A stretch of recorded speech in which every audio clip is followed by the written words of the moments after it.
Good afternoon, friends, ladies and gentlemen, wherever you are in this world. Welcome back to John Smith's English Language Center. And I am going to be presenting my second piece of Martin Luther King's iconic speeches. And this particular speech was given by MLK Jr.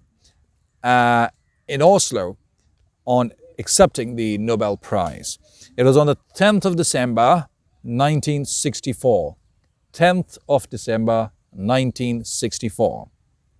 Here we go. I hope you will like this particular version of mine. I just love everything about MLK, a fantastic, iconic human being. Martin Luther King's acceptance speech on the occasion of the award of the Nobel Peace Prize in Oslo, December 10th, 1964. Your Majesty, Your Royal Highness, Mr. President, Excellencies, ladies and gentlemen, I accept the Nobel Prize for Peace at a moment when 22 million Negroes of the United States of America are engaged in a creative battle to end the long night of racial injustice. I accept this award on behalf of a civil rights movement which is moving with determination and a majestic scorn for risk and danger to establish a reign of freedom and a rule of justice. I am mindful that only yesterday in Birmingham, Alabama, our children crying out for brotherhood were answered with fire hoses, snarling dogs, and even death. I am mindful that only yesterday in Philadelphia, Mississippi, young people seeking to secure the right to vote were brutalized and murdered. And only yesterday, more than 40 houses of worship in the state of Mississippi alone were bombed or burned because they offered a sanctuary to those who would not accept segregation. I am mindful that debilitating and grinding poverty afflicts my people and chains them to the lowest rung of the economic ladder. Therefore, I must ask why this prize is awarded to a movement which is beleaguered and committed to unrelenting struggle, to a movement which has not won the very peace and brotherhood which is the essence of the Nobel Prize. After contemplation, I conclude that this award which I receive on behalf of that movement is a profound recognition that non-violence is the answer to the critical, political, and moral question of our time. The need for man to overcome oppression and violence without resorting to violence and oppression. Civilization and violence are antithetical concepts.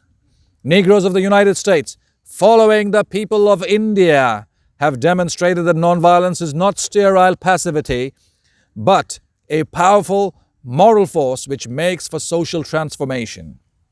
Sooner or later, all the people of the world will have to discover a way to live together in peace and thereby transform this pending cosmic elegy into a creative psalm of brotherhood. If this is to be achieved, man must evolve for all human conflict. Man must evolve for all human conflict a method which rejects revenge, aggression, and retaliation. The foundation of such a method is love. The tortuous road which has led from Montgomery, Alabama to Oslo bears witness to this truth. This is a road over which millions of Negroes are traveling to find a new sense of dignity. This same road has opened for all Americans a new era of progress and hope. It has led to a new civil rights bill, and it will, I am convinced, be widened and lengthened into a superhighway of justice as Negro and white men in increasing numbers create alliances to overcome their common problems. I accept this award today with an abiding faith in America and an audacious faith in the future of mankind. I refuse to accept despair as the final response to the ambiguities of history. I refuse to accept the idea that the isness of man's present nature makes him morally incapable of reaching up to the eternal oughtness that forever confronts him. I refuse to accept the idea that man is mere flotsam and jetsam in the river of life. unable to influence the unfolding events which surround him. I refuse to accept the view that mankind is so tragically bound to the starless midnight of racism and war that the bright daybreak of peace and brotherhood can never become a reality. I refuse to accept the cynical notion that nation after nation must spiral down a militaristic stairway into the hell of the thermonuclear destruction.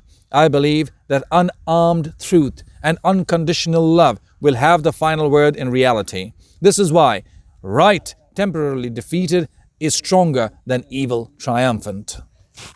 I believe that even amid today's mortar bursts and whining bullets, there is still hope for a brighter tomorrow.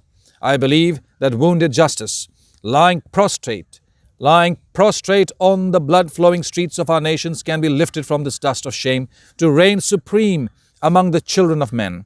I have the audacity to believe that people everywhere can have 3 meals a day for their bodies, education and culture for their minds, and dignity, equality and freedom for their spirits. I believe that what self-centered men have torn down, men other-centered can build up. I still believe that one day mankind will bow before the altars of God and be crowned triumphant over war and bloodshed, and non-violent redemptive good will proclaim the rule of the land. And the lion and the lamb shall lie down together, and every man shall sit under his own vine and fig tree, and none shall be afraid. I still believe that we shall overcome. This faith can give us courage to face the uncertainties of the future. It will give our tired feet new strength as we continue our forward stride towards the city of freedom. When our days become dreary with low hovering clouds and our nights become darker than 1,000 midnights, we will know that we are living in the creative turmoil of a genuine civilization struggling to be born. Today I come to Oslo. As a trustee inspired and with renewed dedication to humanity, I accept this prize on behalf of all men who love peace and brotherhood. I say I come as a trustee, for in the depths of my heart I am aware that this prize is much more than an honor to me personally.